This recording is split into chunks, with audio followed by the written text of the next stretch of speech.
एक दिन की बात थी। संतोष अपने ठेला को लेकर कोल्ड ड्रिंक बेचने जाता है और गन्ने का या नींबू का रस बनाने लगता है। तभी सब लोग संतोष देखता है तो संतोष को कोई नज़र नहीं आता। कुछ समय के बाद संतोष कहता है, यार आज तो मेरी बिक्री नहीं हुई है। तभी संतोष के दिमाग में कुछ आइडिया आता है और आवाज़ लगाने लगता है, आओ पी लो, कुछ पी लो।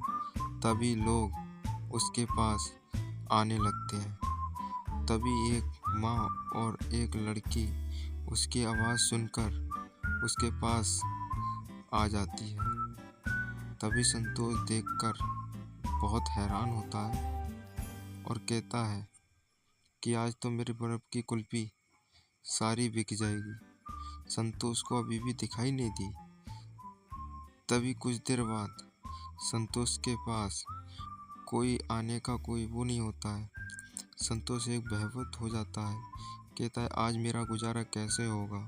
तभी थोड़ी देर के बाद एक लड़की और उसकी माँ आती है और कहती है, भाई मुझे ये आइसक्रीम वाला बर्फ़ वाला एक गिलास बनाओ ताकि मैं खा के इसे मैं गर्मी में से अलग हो जाऊं। तभी संतोष बना कर देता है और उसकी लड़की खा लेती है। कहती है, भैया ये तो आपकी बहुत स्वादिष्ट है। तभी संतोष कहता है, ये स्वादिष्ट ही बनाता हूँ इसलिए मेरी ज़्यादा बिकती है। तभी संतोष की माँ कहती है, वाह क्या बनाया है।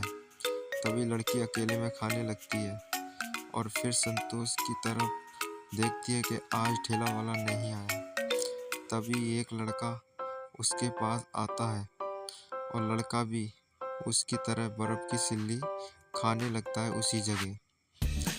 तभी वो लड़का खाने लगता है और कुछ समय के बाद वह खाते रहता है उस वृक्ष के पास, जो वृक्ष उसके बर्फ़ का संघास था।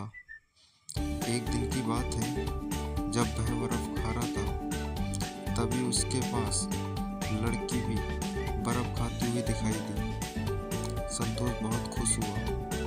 तभी एक बैलगाड़ी लेके एक किसान अपने घर की ओर आता है।